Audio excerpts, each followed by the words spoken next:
Hi, I'm Sarah Yanosy, Director of Coaching for Creating Presence, and I want to talk about what the implementation of the model looks like. I like to think about the process as three gears, all turning simultaneously in motion in order to move the process across the organization.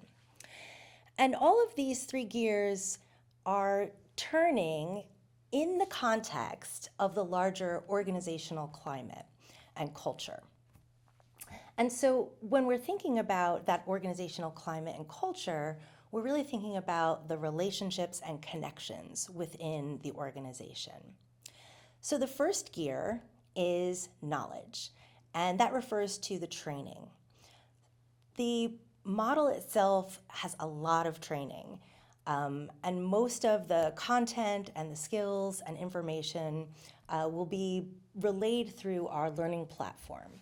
But it's not just about the knowledge. It's just not just about the training. Creating presence also includes the adoption and practice of skills, specifically trauma responsive skills. That's the second gear. The third gear is policy and practice. So formalizing what you do, how you interact, how the practice in the organization really works. And all of those things are happening within that context of relationships and climate. So by moving those three gears, we're really hoping to affect what happens in the organizational culture. In order to do this, we have to recruit some people. And we think of those as the implementation drivers or champions. There are three categories that we refer to when we're thinking about these organizational drivers or champions. The first is your executive or senior leadership team. Those would be people like your executive director, your CEO, your COO, board members, and other people who sort of fit that C-suite category. Now, not every organization is able to engage people at this level, and that's not a deal breaker, but we've found that the more you're able to include people at those higher levels of leadership, the more successful you'll be. So some of those drivers, implementation drivers, will come from your executive leadership. Some of them will be on what we call the engagement and enactment team. I call it the E&E team. And those are people who will be in leadership positions, some formal and some informal. People like program directors, supervisors, managers, and we also include on that E&E team influencers. You might be familiar with the term influencer from social media, so I apologize. What we're referring to when we think of influencers are people who do the work on the ground, whether that's indirect service or direct service with the people that you serve, who have some leadership role, even though it may not be formal in their title. But they're people who actually have influence on the ground and can engage and encourage, role model, and coach their peers. So we're going to have some of those people on the implementation, engagement, and enactment team as well. So let's start with that engagement and enactment team when we think about the role and what they'll be doing. So you'll be likely selecting some people from upper management and some influencers along with your directors and supervisors and managers to construct the engagement and enactment team. And they'll be responsible for meeting with your coach regularly. That will happen a total of 27 times, twice a month for the first 9 months and once a month for the second 9 months. What they'll be doing when they're meeting with the coach is processing ongoing communication with organizational staff. They'll be helping with goal setting and analyzing some data. They will be supporting the training and policies and practices and skill adoption at the organizational level, and working eventually to develop the certification portfolio. That's the document that we'll put together at the end in order to achieve certification. It'll tell the story of your implementation. And we'll give some very detailed instructions about how to do that and what it looks like as the process unfolds. The last component will be interacting with the larger community of practice. So people from the engagement and enactment team, once your organization is certified, will be in touch with other people who are practicing from other organizations around the world. The first piece that you'll want to use to sort of construct some of those goals for implementation is called the Optic Survey. It's an 80-question questionnaire that's divided into 10 questions, each one aligned with a letter of the acronym Prescence. And the results of that survey will really help us know, you'll work with your coach to analyze the results of that survey, a little bit more detail about the individual professional confidence, experience of the organization's staff, as well as their perceptions of the organizational climate and culture.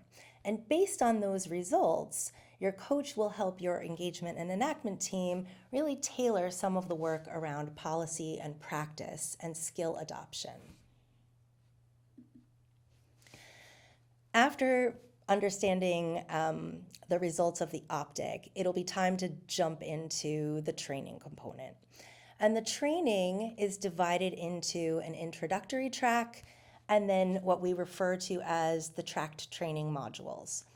The introductory track is a 4-component series of modules that really sets the expectations around what Presence is and describes the reasons for adopting it.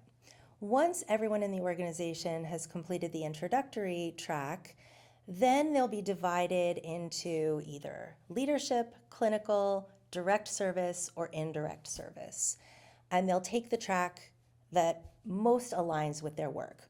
There will always be some overlap, people who are clinical and leaders, people who are direct service and leaders. And your coach will help you determine how best to make those decisions about who's in what track. The tracked trainings are divided into modules aligned with each of the 8 letters in the acronym Presence. I won't go into great detail, but you can see in the slide that each of the letters is paired with content that has a particular purpose in disrupting the negative impacts for both individuals and organizations. Each of the modules also covers some skills. These skills are broken into 4 categories. Each of these categories aligns with an area that we think really makes an impact on helping people recover from trauma. They're brain regulation skills, communication skills, group engagement skills, and complexity management skills. In addition to the skills and the knowledge, that third gear is going to focus on policy and practice. And when we're looking at policy and practice, we'll be using the optic to figure out which policy and practices are going to be most impactful. We suggest that you look at what's meaningful and manageable. And we offer detailed instructions on how to assess and update or overhaul some of your policies and practices in 2 categories. One is with regard to client-related services and client experience, and the second is organizational practice and policies. So for clients, we're looking at things like intake, trauma-specific treatment, treatment planning, groups, family work, and other sorts of things that will really focus most on the work of the clinicians and the direct service providers. For the organization, we'll also focus on things like job descriptions, team dynamics, managing conflict, incident response and incident reporting protocols, disciplinary processes, and strategic planning. So let's talk about the order of things and how these three gears actually start to move. The implementation process follows some research from the National Institute for Implementation Research, the NIRN. And what they've documented, we've tried to adapt and use to construct this process. The process of implementation takes place in 4 phases: the adoption phase, the installation phase, the initial implementation phase, and the full operation phase. So before I start talking about these different phases, you might be asking yourself, are we even ready to do this? How do we know if this is doable for us? So I'll let you know that some of the things that have to be in place in order for implementation to be successful and to have a successful launch are a plan for training staff. First, you'll need to make sure that your supervisors and managers, your HR team, and anyone else who oversees the work time of your staff is on board with they're doing 12 hours of training over the course of 18 months. So those decisions about how and when they might have release time need to be discussed before implementation starts. The second thing that you'll need to do is talk with your IT team. They'll need to make sure that all of the staff in the organization will be able to access the Lakeside training platform online, and that there won't be firewall problems or computer access problems. And then the last thing that you'll need to do in order to set up for launch is to engage members of your leadership team so that they can help participate in an awareness campaign. The staff in your organization will need some lead up time to begin to understand what they'll be doing, why they'll be doing it, and what the expectations are for the implementation, their role, and what they can hope for with regard to outcomes. Once all of that has happened, we begin the adoption phase. And in that phase, we're working on leadership engagement, recruiting the engagement and enactment team, planning for training, launching that staff awareness campaign, and creating a communication plan for ongoing updates regarding the implementation of Presence. In the installation phase, the engagement and enactment team will start working with their coach.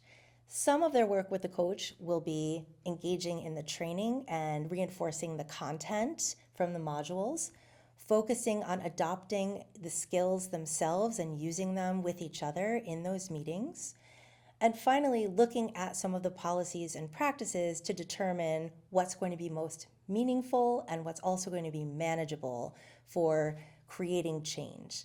And again, that will be aligned with the results of the optic. In the implementation phase, In the implementation phase, this is where we start staff training. So we'll begin agency-wide or organization-wide, depending on the size and scope of your implementation, introductory and track trainings for staff. And this is where the staff on the ground across the programs, the implementing programs, will be working on knowledge integration, skill adoption, and practicing those new policies and practices that we're putting in place based on the work of the engagement and enactment team. The final phase is full operation.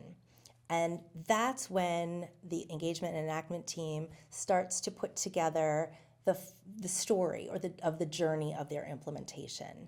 So documenting in all sorts of different varieties of media, videos, posters, case conference presentations, anything that tells the story of where you were to where you are, what changes have happened, and what challenges you've encountered, what successes you've had in getting to the point of implementing Presence will be in your portfolio. Once that portfolio is reviewed by the Creating Presence team, Your organization will be certified and you'll join the community of practice where your organization will be welcomed into a larger group of practicing organizations all around the world. I hope this has answered some questions about what the implementation process looks like. When you have other questions, feel free to reach out to our team members. We'll be happy to talk you through some of the details that might be more specific to your organization.